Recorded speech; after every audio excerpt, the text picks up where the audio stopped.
Kakor Lantas dampingi Menhub Dirjen Hubdat Ratas di kilometer 70.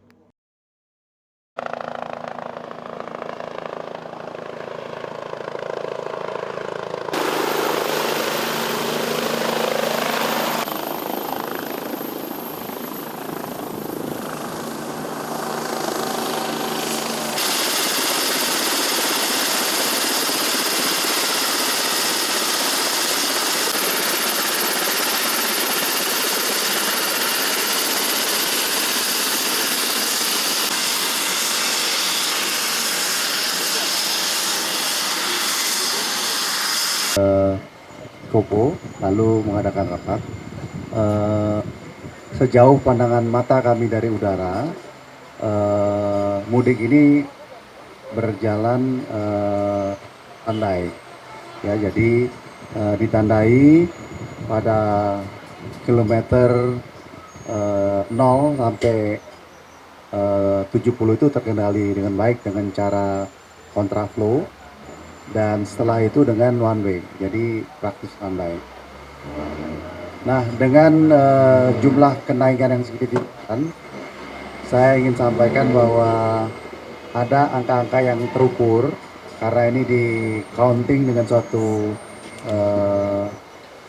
sistem yang canggih, bahwa sekalipun kenaikan pemudik itu tinggi, tercatat mudik ini kecepatannya mudik dari 62 km per jam menjadi 72 km per jam.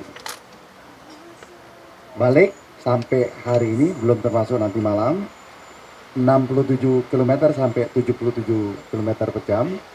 Waktu tempuh Kali Kangkung sampai ke Jakarta 7 jam menjadi 6 jam, dan balik 7 jam menjadi 5 jam 49 menit. Nah, ini satu ukuran kuantitas yang terukur yang bisa kita banggakan. Namun demikian, dalam diskusi Pak Kakor, kita harus kendalikan kecepatan. Kita memang masih ada satu tantangan siang, malam, dan sampai pagi hari. Dan menurut catatan kita bahwa kapasitas yang ada di kilometer 166 itu adalah 166.000, dan puncak dari kegiatan di sana adalah 161.000 per hari.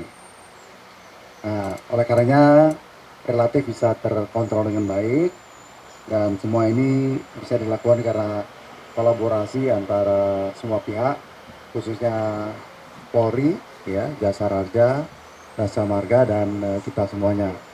Rekan-rekan wartawan, tolong dipantau jam-jam sekarang sampai besok pagi. Kita doakan malam ini berjalan dengan baik, dan kita sesuai dengan gagasan atau perintah Pak Presiden agar mudik aman dan berkesan, berjalan dengan baik.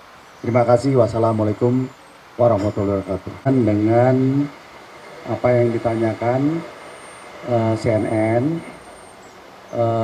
sebenarnya sebelum kita melakukan kegiatan sekarang ini, kita petakan dulu apa yang terjadi pada tahun yang lalu.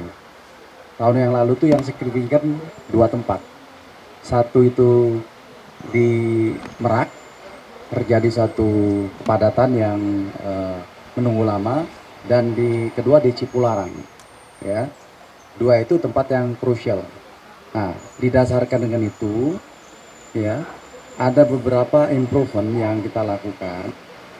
Saya bicara dulu di Merak, kita tambah pelabuhan, kita tambah kapal, kita perbaiki jalan masuk, dan kita perbaiki juga rest area.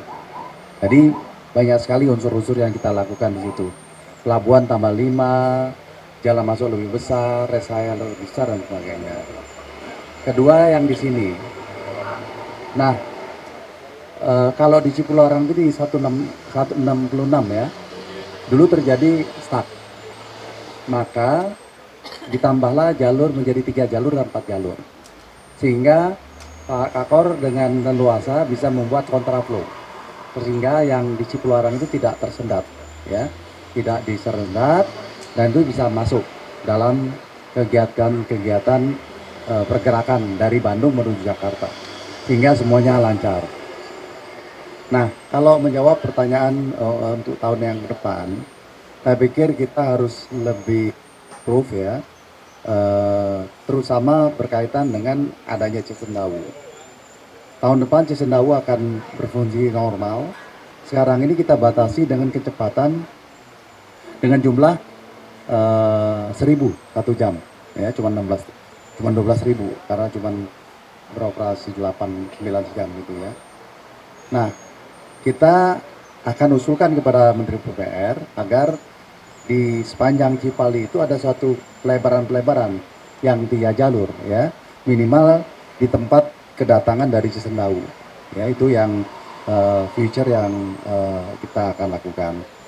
Lalu saya pikir manajemennya sudah bagus, tapi memang partisipasi semua BUJT ini harus sama.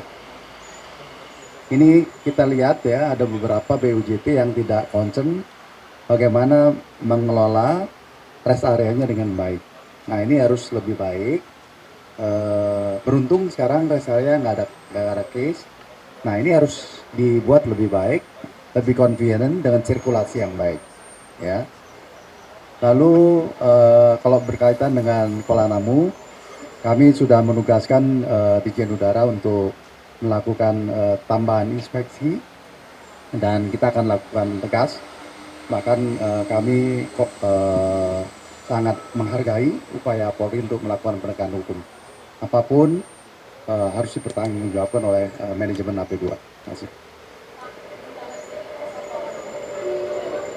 Warahmatullahi wabarakatuh. Yang kami hormati Pak Menteri, para Dirjen dan teman-teman mitra kerja. Kami sampaikan kepada rekan-rekan media, pertama terima kasih atas pantauan dan bantuan informasinya sekian hari dari mulai menjelang operasi, dan kita masih menunggu 1 hari lagi besok untuk memantau sisa dari perhitungan yang kita peroleh berdasarkan traffic counting mereka yang masih berada di luar Jakarta. Sampai hari ini kami masih tetap menyiagakan personil dengan mengantisipasi apabila lonjakan itu datang pada waktu yang bersamaan. Ya, tapi alhamdulillah berkat kerjasama, informasi yang kami terima dari rekan-rekan di Jasa Marga dan pantauan-pantauan yang ada di lapangan, semua yang sudah kita antisipasi seperti misalnya menyiagakan tol Cisumdawu ke arah Cileunyi, kemudian menyiagakan jalur Japek Selatan 2, sampai hari ini itu belum kita manfaatkan. Artinya masih bisa kita atasi dengan melakukan perubahan-perubahan pada lokasi untuk kontraflow dan lain sebagainya. Itu pun sampai hari ini yang rencananya maksimal kami melaksanakan kontraflow sampai 3 lajur, masih hanya sampai 2 lajur saja. Jadi artinya layanan untuk masyarakat yang masih beraktivitas keluar Jakarta menuju Bandung masih bisa kita layani sampai di kilometer 72. Karena untuk Cipali kita masih terus komunikasi dengan Jawa Tengah, masih dibutuhkan. Karena oleh karena itu beberapa kali kami perpanjang karena memang bangkitan dari Cipali ini masih cukup tinggi.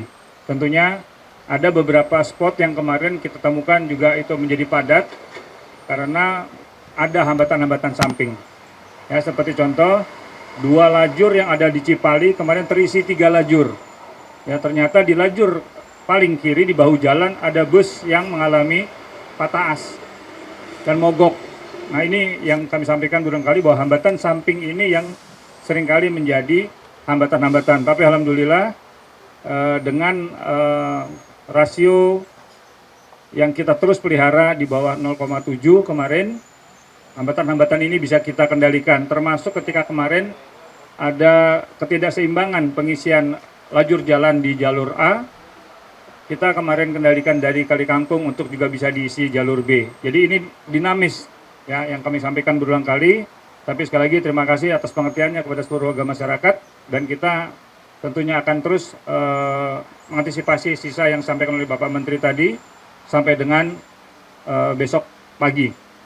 Ini yang perlu saya sampaikan. Sekali lagi mohon doa restunya, moga-moga pengamanan ini betul-betul bisa kita laksanakan dengan baik sampai selesai nanti malam. Kami kembalikan ke Pak Menteri. Terima kasih. Wassalamualaikum warahmatullahi wabarakatuh. Saya kira tadi sudah lengkap disampaikan oleh Pak Menteri. Yang pasti tugas kami adalah sebelum melaksanakan tugas, kita selalu mengidentifikasi dan mengevaluasi hasil kerja tahun lalu. Ya, kalau memang Lebaran ini kan kegiatan rutin yang pasti kita akan hadapi. Oleh karena itu, kita patut berterima kasih bahwa apa yang menjadi temuan tahun lalu, tahun ini bisa ditindaklanjuti walaupun belum seluruhnya. Tapi kunci yang paling kita bisa rasakan hari ini adalah masyarakat sudah mulai paham. Masyarakat sudah mulai berperan aktif dan menyadari bahwa lalu lintas itu masyarakat bukan hanya sebagai pengguna, tapi peserta lalu lintas. Di situ ada tanggung jawab, di situ ada hak dan kewajiban dan lain sebagainya. Masyarakat membaca betul informasi yang kita sebarkan lewat teman-teman media dengan semua channel-channel yang ada. Nah, saya kira ini yang paling sangat membantu sehingga kenapa sekian hari kita geser, tambah dan segala macam, kita bisa menekan jumlah masyarakat yang tergelar di distribusi di jalur-jalur dan mereka bisa memahami itu. Ya, sehingga kalau peserta pasti dia tahu, oh ini ada wasit, oh ini ada yang mendampingi kita, dia tidak marah lagi sama kita. Nah, apalagi yang sampaikan oleh Pak Menteri tadi, isu tahun kemarin sebetulnya itu ada dari Jakarta dan dari Bandung. Ya, teman-teman yang tinggal di Bekasi tahun kemarin, Kalimalang, Kerawang, itu kredit ketika kita melakukan balik, waktu berangkat adalah di Cipularang. Nah, tahun ini isu itu tidak terjadi, walaupun kita masih harus buka tutup di MBZ, ya, karena tempat turunnya itu hanya untuk satu lajur. Faktanya teman-teman kita yang melalui MBZ membuat itu menjadi 3 lajur di atas. Nah, ini tentang perilaku yang saya katakan tertib lajur itu maksudnya itu. Kalau 2 ya pakai 2 saja, jangan jadi 3. Itu menambah kepadatan yang ada di depan. Ya, ini yang saya katakan harus terus dikomunikasi dan edukasi. Ini masukan kita juga nanti pada saat mereka mungkin memperoleh SIM di jalan. Ya, kita akan sampaikan secara lebih detail tentang ini karena kerjasama di jalan itu kuncinya sebetulnya. Ya, jadi itu sebenarnya yang kenapa tahun ini bisa lebih berkurang komplain tanda kutip karena kita bisa bekerja sama dengan baik. Tadi jumlah laka ya, jumlah laka ada Pak Rifan kebetulan hadir di sini. Nanti angka-angkanya bisa dengan jelas berapa yang disantuni dan segala macam supaya lebih lengkap. Ya. Terima kasih atas semua peserta dari mudik ini telah melakukan dengan teratur, dengan disiplin, mematuhi dari seluruh peraturan atau tata tertib yang ada. Jadi tahun 2023 ini dari H-7 sampai dengan H+7 seluruh dari laka ini turun 25%. Jadi ini tentu angka yang sangat menggembirakan.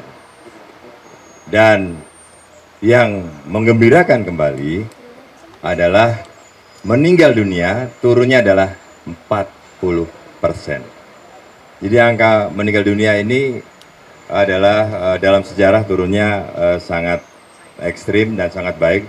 Tentu ini adalah karena semua ikut berperan serta untuk hati-hati. Dan jika dipertanyakan kembali, kemudian terjadi kecelakaannya ada di mana, memang ini yang adalah yang sudah diperkirakan dan Pak Menhub juga sudah menyampaikan, Pak Kakor Lantas menyampaikan bahwa tolong berhati-hati bukan di jalur mudik yang besar, justru di kota-kota kecil, ketika di tempat wisata maupun di tempat-tempat ketika melakukan silaturahmi. Ini persis di kecamatan-kecamatan terluar yang mungkin lalai mengabaikan gitu ya tentang tertib berlalu lintas, justru ini adalah berpotensi menjadi kecelakaan dan korban kebanyakan meninggal dunia di sana. Bahkan secara ekstrim juga bahwa lalu lintas kecelakaan di tol pun sangat kecil sekali dibanding di jalan nasional maupun di kecamatan terluar. Saya kira ini terima kasih sekali lagi apresiasi dan terima kasih kerjasamanya Pak Menhub, terima kasih dan semuanya. Terima kasih.